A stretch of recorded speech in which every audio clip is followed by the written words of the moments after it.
from around the world on your neighborhood screen today. Delivered via high-speed airmail. This is Aerotone News. Airborne shipping, the new king of commerce. Across all 23 American nations, old-fashioned trains, ships, and trucks are no match for the modern Zeppelin. Shipments have never been faster. Mountains, forests, and rivers, no problem for these luxury liners of the sky. But with modern air shipping comes modern air pirates, the scourge of the skies. Not since the days of wooden ships and iron men have pirates so cursed the world. Hunting the skies between the Americas for loot and cargo, and even the occasional kidnapping. But such villainy is answered in force. Government militias and private security companies have responded, raising their own air forces to fight the criminals, to beat the devils at their own game. Score one for the good guys. The Parade of Aces. The hair-raising adventures of these heroes have captured the imagination of the world. New York ladies' man, loyal showstopper Crawford. Aviation security pioneer Paladin Blake. Hollywood blonde shell Charlie Steele. Ex-pirate turned pirate hunter Easter Whittaker. The Parade of Infamy, the villains of the air.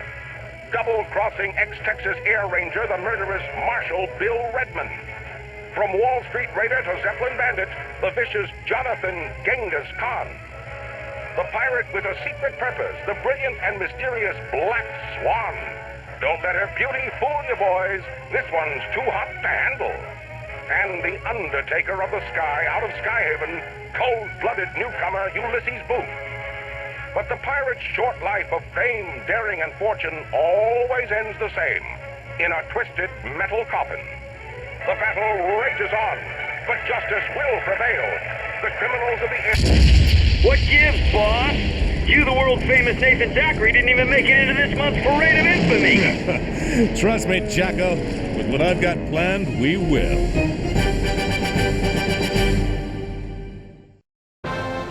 I think you can tell from that intro exactly what this game is like and what it's about. We are an air pirate, Nathan Zachary, and we run missions in a kind of organised campaign in which we dogfight opponents, destroy zeppelins and the like, in a quest for loot and fame. And of course it gets a bit more complicated than that as things go along, but that's the basic gist of things. Crimson Skies, released in 2001, is actually based off a tabletop game which used the same system as BattleTech. So it's quite an interesting origin.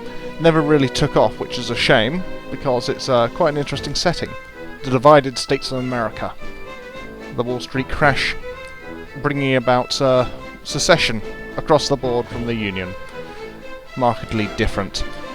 Now, just a bit of technical information here. This game is actually quite tough to get running on modern video cards because it doesn't use Power by 2 textures. I won't go into technicalities, but basically it's more efficient to use Power by 2 textures, so modern cards do. This game does not work like that, and if you try to play with a modern card it goes all funny. Now there's a fix you can get for NVIDIA cards, but for ATI, no such luck. So what I've actually done is put in an old card from my old PC and disabled my new one, which isn't too much of a setback because I can play Baldur's Gate 2 on it, I can play this on it. So let's actually get past the technical stuff and the setting, because the game really does explain itself for the most part, and actually begin our campaign. We are going to be playing as Nathan Zachary. No point creating a special profile here because our character is fixed. It's not an RPG, so yeah, Nathan Zachary. Boss, this is Sparks. You still alive in there? Yeah. Geez, Skipper, you're missing the whole works. The party, the cookout, the women. When are you going to join us? I'll be down when I can, kid. See, I told you. He's not budging. Give me that thing. Chief, it's Tex. Not only are you missing Big John's choice eats, but Justine here says she ain't done with you yet. Nathan, where are you? We miss you. I miss you. Chief, you plain work too hard. Why, you only spent one night with the ladies. And what a night it was. See? Blowing off steam's good for a fella. What I'm getting at, sir, is that it's been a tough month.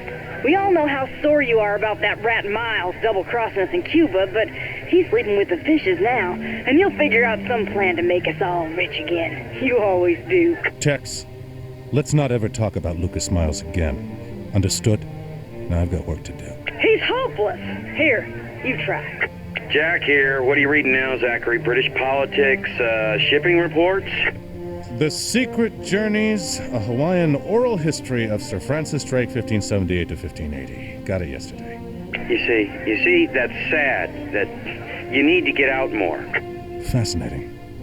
Everyone thinks Captain Cook discovered the Hawaiian Islands in 1778, but in 1579, the English privateer Sir Francis Drake was here. He lost his largest ship, the Teresa, in a storm near here, off the Kapa'awi Islands. All hands presumed lost. Oh, wow, no kidding. 1579, cheese and crackers. You know, I'll be sure to tell the crew. Jacko, Yeah. we're not here for fun. We're here for treasure. Remember that leather map we pinched in Tortuga? 2 years ago. Yeah, sure. How could I forget? I finally figured out what it is. It's the map of the Teresa's last route. Jack, she was full of stolen Spanish gold. And I think I found her. Why, you old devil. Alright, so it seems like we're on a quest for Spanish gold. But before we can get to anything, we can change our memento here. It's just a little picture. Some nice looking ladies, as well as his mother, I think. A dog. I'm not sure who that is. It might be the Black Swan, I'm not sure. There's him, of course. Now let's go with Justine here, because she was our last. Right, starting my career above the clouds, and we have a number of cutouts here. So let's actually let's go through them just to get a good idea of where we're at. So this is a story about us being a gentleman privateer rather than a cutthroat pirate. So just read through that for a tale of our exploits above Texas. Quite interesting. I would read it out, but there's a lot to go through here, and I don't want to bog things down, so it's here to read if you want to. Meanwhile, these are all the technical specifications of the Pandora's operation, which is the Zeppelin we're based out of. Originally the Fulcrum, and which we took control of, renamed and armed properly to be a Pirate Zeppelin. Pictures, articles of piracy, just outlining our moral code. If you want to place us on some kind of ethical axis, then you can use this as a starting point. And this details Nathan Zachary's original origins at Wall Street, in fact. We lost all our money there and took up a new career in air piracy, like Genghis Khan, in fact. I'm not sure if he lost all his money, but he certainly took up a new career. And this is all about the United States collapsing. Shame. Finally, we have Jack's design for our group's logo. And with Nathan's additions, so from Flames here would be good. And simplifying certain design choices. You can export all these to the desktop, which was, you know, fair enough back when 800 by 640 was the standard resolution. In case you're wondering, this is 1024 by 768. So, yeah. Plane construction, we need to concern ourselves with now because we need money for that. And we don't have any money to spend on planes, unfortunately. So let's press on to our next mission, and our first mission, incidentally. Morning, everyone. Morning, sir. Say, those Medusas must throw some kind of party. The canned coffee can't help, sir. Yeah. Now, here's the whole works. Jack's filled you in on the real reason we're in Hawaii. Drake's gold. Okay. Now, I've managed to narrow the list of potential sites down to 3. The first site is in this cliff here, on the Kapaowi Islands. Hey, how does shipwreck get way up there? Looking for the treasure, Jack, not the ship. Oh, yeah, the treasure. The survivors may have rescued the gold from the wreck and hid it up on this cliff. Or I figure they may have buried it in this valley here at the second site. Or maybe the wreckage washed ashore into the same valley during a storm. Now the third and last site's out here somewhere, probably in this reef. I'll need only one wingman for today's mission. Yeah, sure, make me do all the work. Actually, Jack, I was thinking of taking Betty. What? Yes, sir. You'll get over it, Jack. We gotta give the new pilots as much flying time as we can afford. It's pretty quiet out there today, so I'm gonna give Betty here some tips on how to fly like a fortune hunter. Besides, Jack, I want you to ride with me in my plane. We'll check out each site from the air, get the lay of the land. If we find anything, I'll circle back around so you can bail out and verify the location from the ground. Yeah, well, don't come crying to me when she shoots your tail off or something, okay? Oh, you mean like that story Big John was telling me about you over Virginia, Jack? You know, the one where you shot up your own plane? Hey, Remember that wasn't my fault. Oh, sure.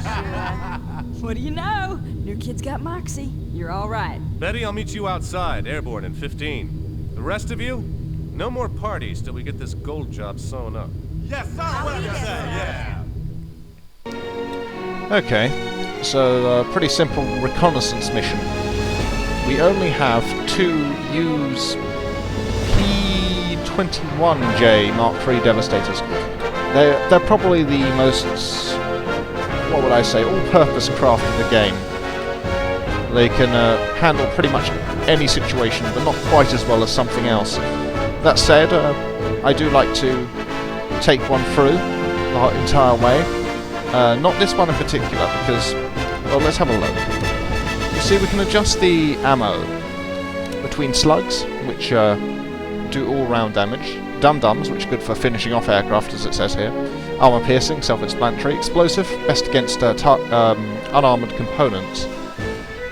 Now, the thing is, we got 3 guns to cycle through, and you really only need 2.